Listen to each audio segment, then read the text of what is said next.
Hi, everyone. I am sure you all are well versed in how to use Blackboard at this point, but I did want to send out this quick navigation video that just tells you how to best utilize Blackboard in my class, especially since this recently got switched into an online class. So without further ado, I'll get started, but welcome to COMM 211 Fundamentals of Human Communication.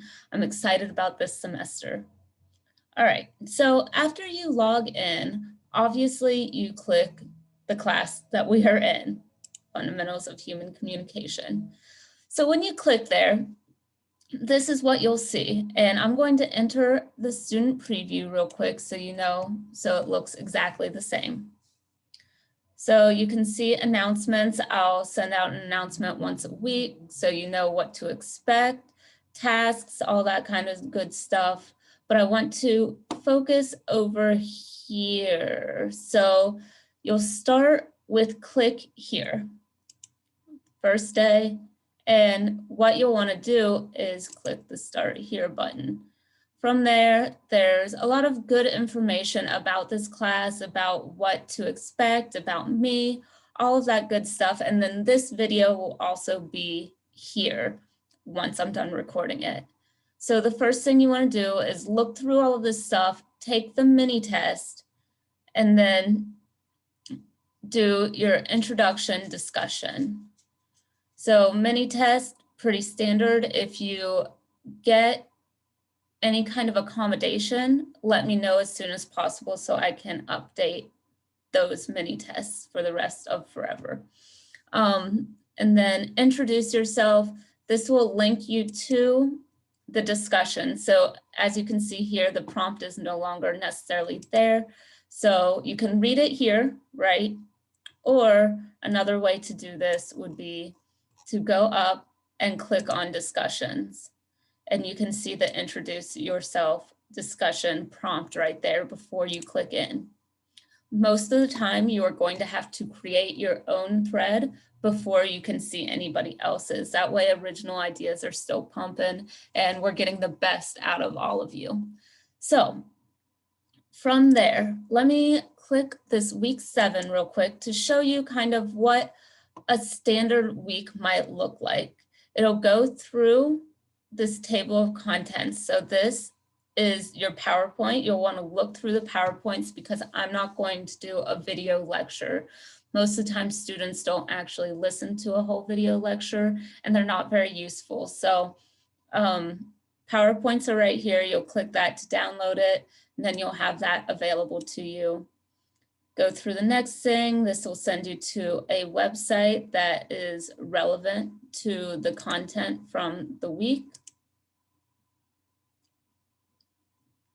This particular week is your group assignment, so we'll talk about that later in the semester, but you get more information there and what you need to do to complete assignments. So real quick, I am going to exit out of the student preview so I can give you more of an idea of what a typical week looks like. Typical week, week 1, due on the 30th. So you'll have your PowerPoint, a video or two. You'll have practice sometime. This isn't something that you turn in, it's just for you. Your mini test, and usually you'll have a discussion for the week.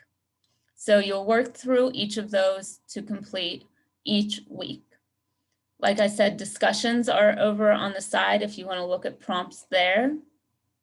Assignments are all located in these folders. There is 1 paper and 4 speeches, and one of the speeches is a group speech. So I have given you a PDF here about how to upload your videos, how to best record your videos, things like that. So make sure you're reading that before you submit any kind of group speech or any kind of speech at all. So the next thing I want to point you to here is your groups. It'll look different for you all when you click on this, but you will be able to see your group and who all is in your group here. It is also listed in various places throughout these folders. And then lastly, I want to point you to this student support and resources. So this is like APA help, this is Blackboard, this is all that good stuff that you should know and that can help. And I know I said lastly, but I have one more that I just remembered that's a really good resource that I don't know that you all are always aware of. If you go up here and over, and you can do this from anywhere, you can do this from the institution page, whatever, there is a student resources / tutorials. And it gives you a lot of good information about Blackboard, about Google, about even Handshake, which is kind of like Indeed.com. It's kind of like, it's for jobs, but it uses the alumni network to find those jobs. So all of that kind of stuff is useful, if not only for my class, but other classes as well. So I hope you found this video helpful. And if you have any questions, be sure to let me know. Thanks. Bye.